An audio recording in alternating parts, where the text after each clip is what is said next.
मत्ती रचित सुसमाचार पहला अध्याय। आज हम मत्ती रचित सुसमाचार के अध्ययन में प्रवेश करेंगे। मत्ती कफरनहूम में कर वसूली करता था।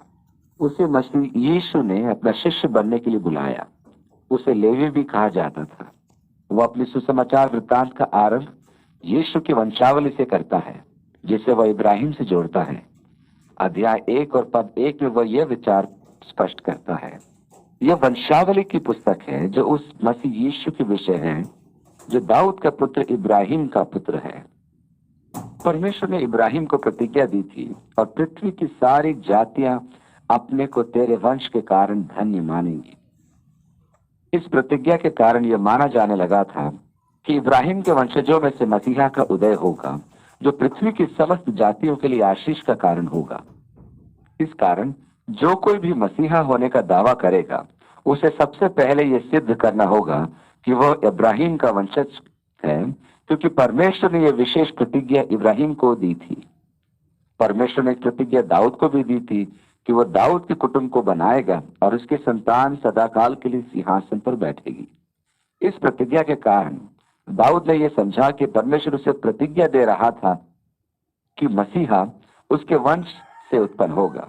दाऊद के युग के पश्चात अनेक भविष्यवाणियां थी जो मसीहा को यीशु के मूल से उत्पन्न दर्शाती है, और उसके विषय में यही कहा गया कि वह दाऊद के सिंहासन पर बैठेगा।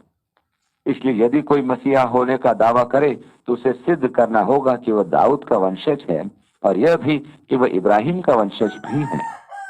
मेरी रुचि का विषय तो यह है कि यहूदियों के पास अब अपनी वंशावली है ही नहीं, अर्थात आज एक भी यहूदी अपने को वंशावली द्वारा दाऊद का वंशज सिद्ध नहीं कर सकता।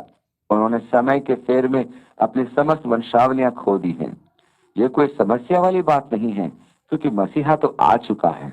मत्ती यहाँ विशेष करके यही दर्शाता है कि यीशु दाऊद का और इब्राहिम का वंशज था, इसलिए वह यीशु की वंशावली को दाऊद और इब्राहिम तक ले जाता है। परंतु कृपया ध्यान दीजिए, क्या ये यूसुफ की वंशावली नहीं है? यीशु का जन्म तो कुंवारी मरियम से हुआ था, तो फिर यूसुफ की वंशावली का क्या महत्व है? पद 16 ध्यान से पढ़ने पर ज्ञात होता है कि मत्ती लिखता है, और याकूब से यूसुफ उत्पन्न हुआ जो मरियम का पति था, जिसे यीशु जो मसीह कहलाता है उत्पन्न हुआ। मत्ती यूसुफ को यीशु का पिता नहीं कहता है, वो कहता है कि मरियम जिसे यीशु उत्पन्न हुआ उसका पति। अब यह भी जानते हैं कि नए नियम में एक और वंशावली दी गई है जो यीशु को आदम से जोड़ती है। जब आप मत्ती और लूका के सुसमाचारों में दी गई वंशावलियों की तुलना करते हैं, तब उनमें एक अंतर देखने को मिलता है। मत्ती द्वारा दी गई यीशु की वंशावली राजा सुलेमान से होते हुए दाऊद तक जाती है, जबकि लूका में दी गई वंशावली दाऊद के ज्येष्ठ पुत्र नातान से होते हुई दाऊद तक जाती है। और विशेष बात तो यह वंशावली यूसुफ की नहीं वरन मरियम की है। कहने का अर्थ यह है कि मरियम भी यहूदा के कुल से दाऊद की वंशज थी। परंतु मत्ती के अनुसार यूसुफ दाऊद का वंश का था, जो राजसी वंशज था। यदि आप यहूदा के राजाओं का कालक्रमिक इतिहास देखेंगे तो पाएंगे कि यूसुफ वास्तव में सिंहासन का उत्तराधिकारी था, क्योंकि वह दाऊद का राजसी वंशज था। परंतु यहाँ एक समस्या आती है कि यूसुफ और उसके वंशज इजराइल के सिंहासन का दावा नहीं कर सकते थे, क्योंकि यिर्मयाह के माध्यम से यहोयाकीम के पुत्र कोन्या को परमेश्वर ने श्रापित किया था।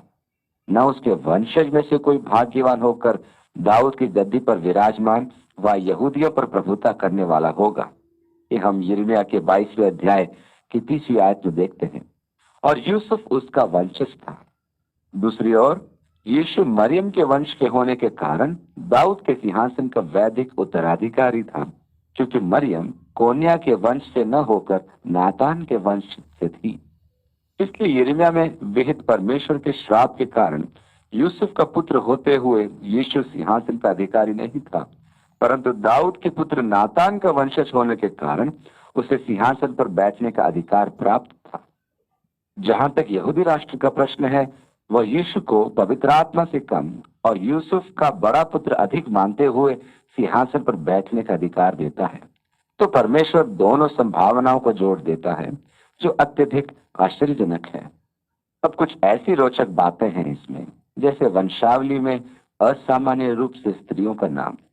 यूसुफ की वंशावली में 4 स्त्रियों का नाम लिखा हुआ है। मेरी रुचि का विषय तो यह है कि इन 4 स्त्रियों में से 3 सचरित्र नहीं है। पहली स्त्री जिसका उल्लेख किया गया है वो है तामार। यहूदा से फिरिस और यहूदा और तामार से जोरह उत्पन्न हुआ। यहूदा का एक पुत्र था जिसने तामार से विवाह किया था, परंतु वह निसंतान मर गया। उसके भाई ने उनकी प्रथा के अनुसार तामार से विवाह करके अपना उत्तरदायित्व पूरा किया, परंतु वह भी निसंतान मर गया। अब जब तीसरे पुत्र से तामार के विवाह का समय आया तो किसी न किसी बहाने वह उसे टालता रहा। जब समय काफी व्यतीत हो गया तो तामार को उसकी मंशा पर संदेह होने लगा कि वह यह विवाह नहीं होने देगा। उसने एक वैश्य के वस्त्र पहने और मार्ग पर बैठ गई। जब यहूदा वहां से जा रहा था तो उसने देखा, प्रस्ताव रखा और वह तैयार हो गई। उसने पूछा, तू मुझे क्या देगा? उसने कहा, मैं तुझे अपने गले में से एक बकरी दूंगा। उसने कहा, तेरे पास तो बकरी है ही नहीं। उसने कहा, अभी तो मैं तुझे अपनी अंगूठी दे देता हूँ कि वह उसकी प्रतिभूति ठहरे, और घर जाने पर मैं तुझे बकरी भेज दूंगा। उसने पर्दा किया हुआ था, इसलिए यहूदा उसे पहचान नहीं पाया। वह यहूदा से गर्भवती हो गई। अब जब यहूदा के पास समाचार पहुंचा कि उसकी बहू गर्भवती हो गई है तो उसने उसे मार डालने का आदेश दिया। यह सुन उसने उसे अंगूठी भिजवाई, जिससे यहूदा को स्मरण आया कि मार्ग में बैठी स्त्री वैश्या नहीं थी, अपितु उसकी बहू तामार थी, और यही कारण था कि वह उसके सेवक को नहीं मिली। और लोगों ने भी यही कहा था कि वहां तो कोई वैश्या नहीं रहती। इस प्रकार यहूदा उसके जाल में फंस गया। परंतु आश्चर्य की बात तो यह है कि तामार दाऊद की राजसी वंशावली में है। परमेश्वर ने तामार को इन अशोभनीय परिस्थितियों के उपरांत भी चुना। दूसरी स्त्री है राहाब। जब इज़राइल के वंश प्रतिज्ञा के देश में प्रवेश कर रहे थे तो सबसे पहला नगर जो उनके सामने था वो था यरीहो। उन्होंने यरीहो में गुप्तचर भेजे कि उनकी सुरक्षा व्यवस्था की विशेष जानकारी लेकर आए। जब यरीहो वासियों को मालूम हुआ कि उनके नगर में इस्राएली गुप्तचर है, तब उन्होंने उन्हें खोज कर मार डालना चाहा, परंतु राहाब जो एक वेश्या थी उसने उन्हें अपने छत पर फूलों के ढेर में छिपा दिया और चुपचाप से उन्हें शहरपनाह के पार उतार दिया और उनसे उसके परिवार की सुरक्षा के लिए बातचीत कर दी। उन्होंने उससे कहा कि जब हम प्रवेश करें तब तू ये लाल रस्सी नीचे लटका देना, तो तेरे घर में उपस्थित प्रत्येक जन सुरक्षित रहेगा। इसलिए उन्होंने यरीहो पर अधिकार किया। तब राहाब ने उनका सम्मान पाया और अपने परिवार के सदस्यों के साथ सुरक्षित रही। राहाब ने बोअज से विवाह किया था। इसी बोअज ने बाद में मोआबी रूत से विवाह किया। राहाब इज़राइल के संतानों में से नहीं थी, वह एक कनानी स्त्री थी। परमेश्वर ने इसे भी सुना। तीसरी स्त्री है रूत, जो एक मोआबी स्त्री थी। मोआबियों को परमेश्वर का अनंत श्राप था। एक मोआबी व्यक्ति 10 पीढ़ियों तक या सदैव के लिए परमेश्वर के मंदिर में प्रवेश नहीं कर सकता था, क्योंकि परमेश्वर ने मोआब को श्रापित किया था। परंतु परमेश्वर के अनुग्रह के कारण रूत बोआज की पत्नी बनी, जिसके पुत्र का नाम ओबेद रखा गया। ओबेद का पुत्र यीशे था, जिसका पुत्र राजा दाऊद था। इस प्रकार परमेश्वर रूत को, जो एक मोआबी स्त्री थी, यीशु के वंश में लाया। चौथी स्त्री का नाम वह नहीं लिखता है, परंतु हम उसे जानते हैं। और दाऊद से सुलेमान उस स्त्री से उत्पन्न हुआ जो पहले ऊरिया की पत्नी थी।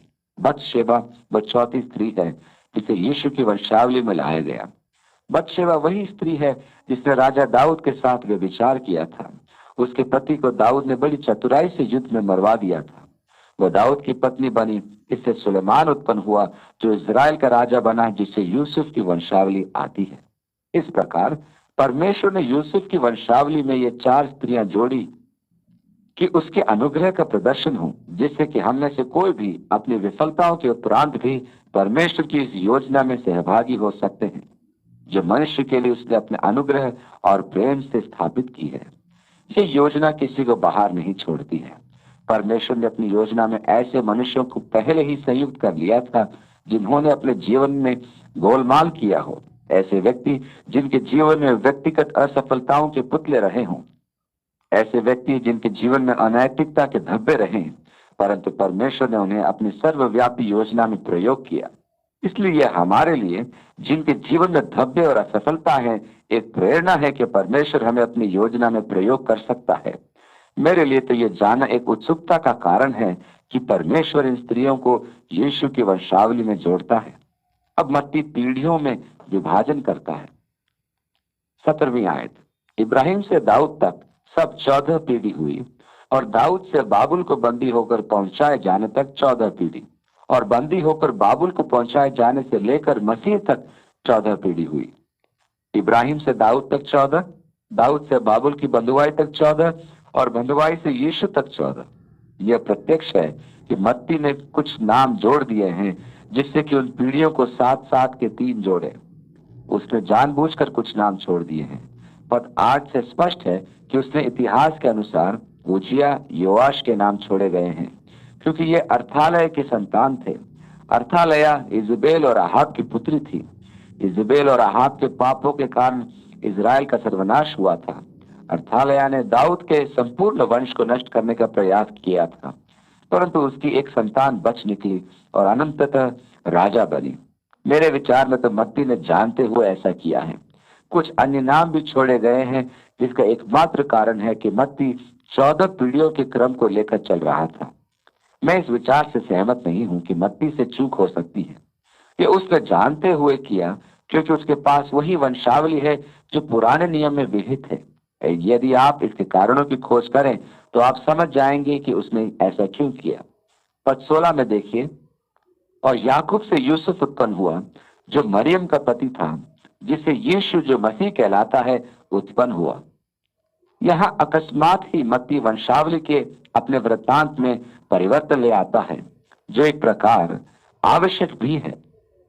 यीशु को यूसुफ के द्वारा इब्राहिम और दाऊद का वंशज घोषित करने के पश्चात वह कहता है कि मसीह यीशु यूसुफ का पुत्र नहीं है, वो यूसुफ की पत्नी मरियम का पुत्र था। 18वीं आयत में, अब यीशु मसीह का जन्म इस प्रकार से हुआ कि जब उसकी माता मरियम की मंगनी यूसुफ के साथ हो गई तो उनके इकट्ठे होने से पहले वो पवित्र आत्मा की ओर से गर्भवती पाई गई। लूका इसका वर्णन उत्तम रीति से करता है कि जिब्राइल स्वर्गदूत मरियम के पास आया और उसे परमेश्वर का संदेश दिया कि वो पुत्र जनेगी, तो मरियम को अचंभा हुआ, क्योंकि उसका संबंध पुरुष के साथ कभी न हुआ था। इसका विस्तृत अध्ययन हम लूका के सुसमाचार में करेंगे। यहाँ हमें यह जानना आवश्यक है कि उस संस्कृति में विवाह के 3 चरण होते थे। पहला लड़का लड़की रोकना, दूसरा सगाई, और तीसरा विवाह। लड़का लड़की रोकने का काम किसी भी आयु में हो सकता था, क्योंकि उस समय विवाह परस्पर प्रबंध से होता था।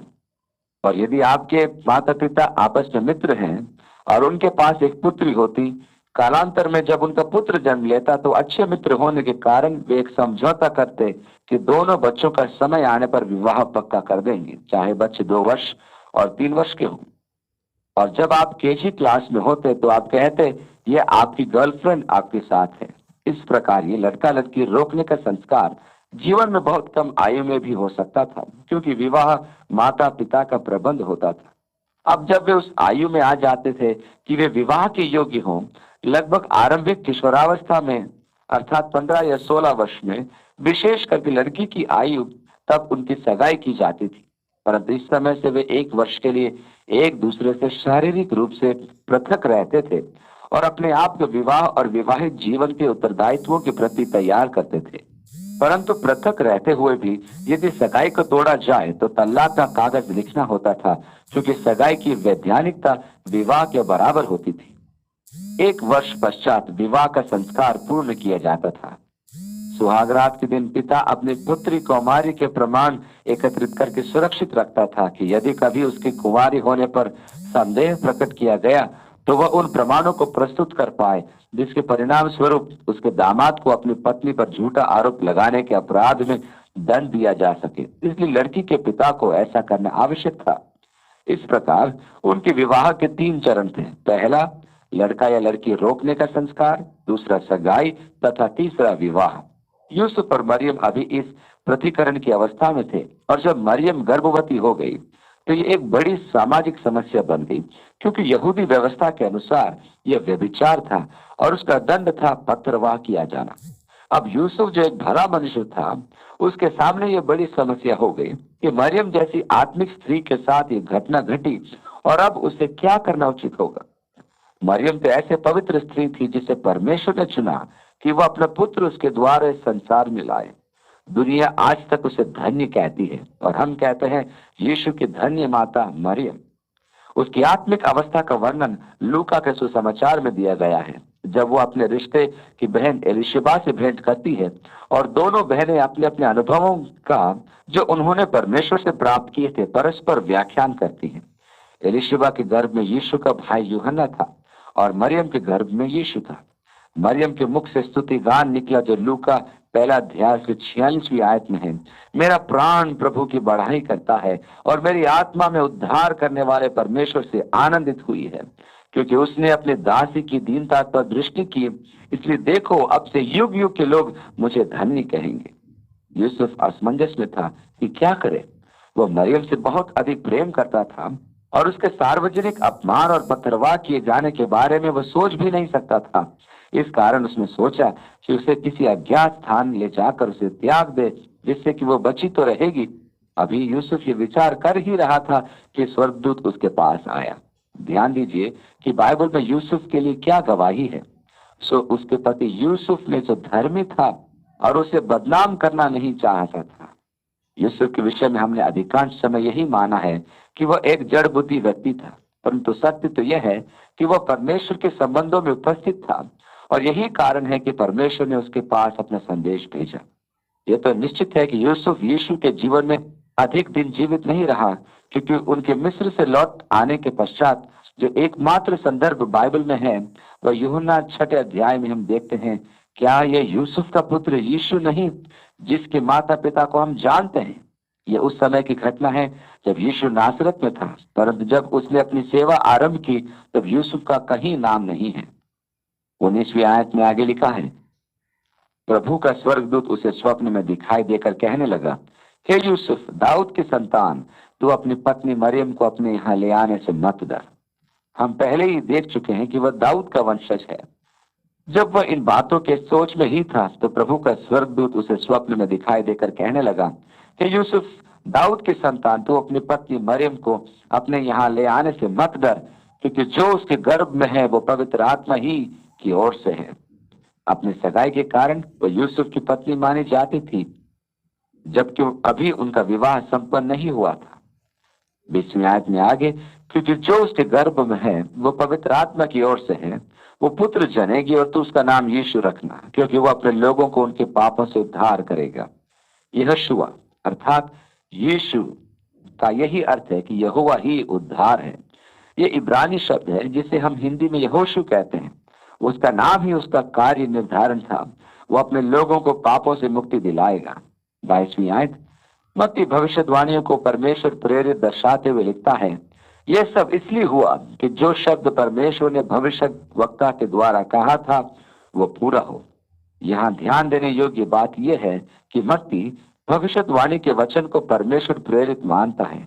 नए नियम की एक विशेषता यह है कि उसमें धर्मशास्त्र की ईश्वरीय प्रेरणा को स्वीकार किया गया है।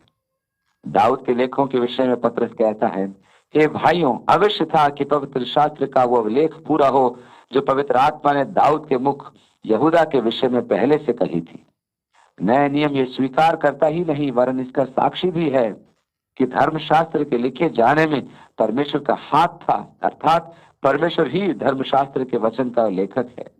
यहाँ एक और स्वीकरण है कि प्रभु के विषय भविष्यद्वक्ताओं का वचन पूरा हो। प्रेरित पौलुस कहता है, मैंने जो प्रभु से प्राप्त किया वही तुम तक पहुंचाता हूं।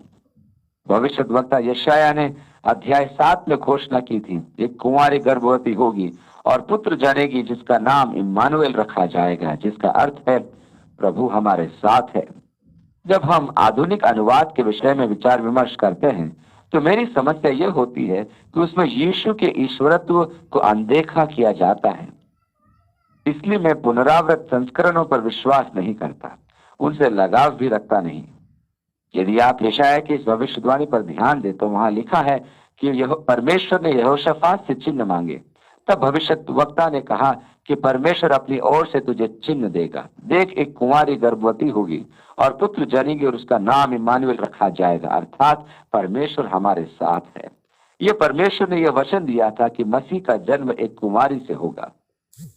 एक विद्वान है जो ऐसे बाइबल विदों द्वारा स्वीकार किया जाता है जो अपने को फरीसियों और शास्त्रियों की भांति कथित विद्वान मानते हैं और अर्थ निर्धारण का अधिकारी समझते हैं। ऐसे ही को तो यीशु ने खरी खोटी सुनाई थी। हमारे पास आधुनिक फरीसी शास्त्री हैं जो अपने बौद्धिक दायरों पर बैठकर हम जैसे अज्ञानियों पर घृणा की दृष्टि से देखते हैं।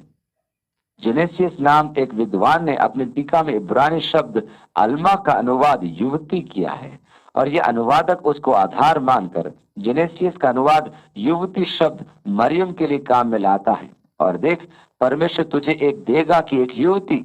मुझे तो एक बताइए कि यदि एक युवती पुत्र जनेगी, चिन्ह दिया जाए, तो वो वास्तव में कोई चिन्ह है क्या? ऐसा तो प्रत्येक माता के साथ होता है। इसलिए यह प्रत्यक्ष है कि पवित्र आत्मा कुंवारी से ही रहा था। इस विद्वान का कहना था कि वह चमत्कारों में विश्वास नहीं रखता और कुंवारी स्त्री द्वारा संतानोत्पत्ति एक चमत्कार है, इसलिए वह अल्मा का अनुवाद कुंवारी करना चाहता है। मुझ में ऐसे विद्वानों के लिए सम्मान नहीं है, क्योंकि वे यह मानते हैं कि परमेश्वर है ही नहीं और कि परमेश्वर प्रकृति के नियमों को पार नहीं कर सकता जो उसने स्वयं प्रकृति के लिए निर्धारित किए हैं। परमेश्वर को धन्यवाद हो कि ऐसे मूर्खता को स्वीकार करने की मुझ पर कोई अनिवार्यता नहीं है। यीशु के जन्म के लगभग 200 वर्ष पूर्व 70 विद्वानों ने यह उचित माना कि पाठकों को धर्मशास्त्र उनकी अपनी भाषा में उपलब्ध कराना आवश्यक है, क्योंकि बाबुल के दासत्व के समय इब्रानी भाषा लगभग लोप हो गई थी और स्वदेश लौट आने पर अधिकांश यहूदी इब्रानी नहीं बोल पाते थे। इब्रानी केवल धर्मशास्त्र के विद्वानों पर निर्भर रहना होता था कि वे उसका अर्थ निर्धारण करें, क्योंकि अब उनकी भाषा इब्रानी नहीं थी। सिकंदर महान के प्रभाव के कारण यूनानी भाषा और संस्कृति का उस क्षेत्र में उच्च स्वीकरण हो चुका था। इस कारण इन्होंने ये उचित जाना कि पुराने नियम को यूनानी में अनुवाद किया जाए, जिसमें कि आम जनता के पास अपनी भाषा में धर्मशास्त्र हो। अब चूंकि 70 विद्वानों ने यह कार्य निष्पादन किया, इस संस्करण का नाम सेप्तुआजिंत पड़ गया और इस प्रकार यीशु से लगभग 200 वर्ष पूर्व आम जनता के हाथ में धर्मशास्त्र उनकी अपनी भाषा में आया। यहाँ ध्यान देने योग्य बात यह है कि इन विद्वानों ने मरियम से 200 वर्ष पूर्व अपने यूनानी अनुवाद में अल्मा शब्द का अनुवाद यूनानी में वही किया जिसका अर्थ है कुंवारी। मत्ती ने यह संदर्भ सेप्तुआजिंत से लिया है और जहां तक नए नियम का प्रश्न है, उसमें सदैव पुराने नियम को ईश्वर प्रेरित माना गया है, अर्थात यशाया भी परमेश्वर प्रेरित वचन है जो कुंवारी शब्द काम में लेता है। यदि कोई यशाया के इस गद्यांश में कुंवारी को युवती कहे तो यह वचन को विकृत करना और ईश निंदा करना है। यह मेरी शिकायत है, परंतु मैं प्रसन्न हूं कि परमेश्वर ने हमें एक नया अनुवाद किया है जो अधिकांश रूप में मूल भाषा के निकटतम है। यह परमेश्वर के आधारभूत तथ्यों से भी सुसंगत है। मैं बहुत आनंदित हूँ। सो यूसुफ नींद से जागकर प्रभु के दूत की आज्ञा अनुसार अपनी पत्नी को अपने यहाँ ले आया और जब तक वो पुत्र न जनी तब तक वह उसके पास न गया और उसने उसका नाम यीशु रखा। कैथोलिक कलीसिया में मरियम के सतत कौमारी का सिद्धांत एक कपोत कल्पित विचार है। यह मानवीय आविष्कार है जिसके द्वारा वे मरियम को अलौकिक स्थान प्रदान करना चाहते हैं। यहाँ एक प्रमाण है जो इस विचार का खंडन करता है, और जब तक वो पुत्र न जनी तब तक वह उसके पास न गया। इसका अर्थ यह है कि यीशु के जन्म के पश्चात उनमें पति पत्नी के संबंध थे, अन्यथा उनकी अन्य संतान भी क्या कुंवारी से जन्मी थी? मरकुस यीशु के भाइयों के नाम याकूब, योसेफ, शिमोन तथा उसकी बहनों का उल्लेख करता है। इसलिए मरियम का सतत कौमार्य का कल्पना मात्र है, इसका बाइबल आधार नहीं है। यीशु ने कहा, कुत्तों से सावधान, धर्म सिद्धांतों से सावधान।